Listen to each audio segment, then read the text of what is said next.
66-ാം മിനിറ്റിൽ മെസ്സിക്ക് കാലിനേറ്റ പരിക്ക് അത്ര നിസ്സാരമല്ല എന്ന രീതിയിലാണ് പുറത്തുവരുന്ന റിപ്പോർട്ടുകൾ.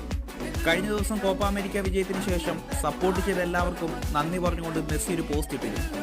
ആ പോസ്റ്റിൽ അദ്ദേഹം പറഞ്ഞിരുന്നത് വലിയ പരിക്കില്ല, കുഴപ്പമില്ല, അധികം വൈകാതെ കളിക്കളത്തിലേക്ക് ഞാൻ തിരിച്ചെത്തും എന്ന തരത്തിലായിരുന്നെങ്കിലും എന്നാൽ കാര്യങ്ങൾ അത്തരത്തിൽ നിസ്സാരമല്ല എന്ന രീതിയിലാണ് റിപ്പോർട്ടുകൾ നിലവിൽ പുറത്തു വന്നുകൊണ്ടിരിക്കുന്നത്. ഏകദേശം 1.5 മാസമെങ്കിലും, അതായത് 45 ദിവസത്തിന് പുറത്ത് മൈതാനത്ത് പന്ത് തട്ടാൻ അയാൾ ഇറങ്ങില്ല എന്നതാണ് ഈ പരിക്കിന്റെ ഉദ്ദേശം. എന്തായാലും ഇത് ഇന്റർ മിയാമിക്ക് ഒരു വലിയ തിരിച്ചടിയാണ്. കാരണം ഇന്റർ മിയാമിയുടെ നായകനും അതുപോലെ തന്നെ പ്രഥമ കളിക്കാരനുമാണ് സാക്ഷാൽ ലയണൽ മെസ്സി എന്ന് പറയാം. ഈ ഒരു കാര്യം നിലവിൽ റിപ്പോർട്ട് ചെയ്തിരിക്കുന്നത് മാർട്ടിൻ എറവല്ലോ എന്നൊരു റിപ്പോർട്ടറാണ്. അതിൽ പറഞ്ഞിരിക്കുന്നത് Lionel Messi will be out of action for around 14 days എന്നതാണ്.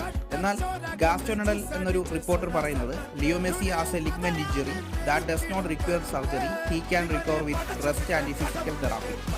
ലിയോ മെസ്സിക്ക്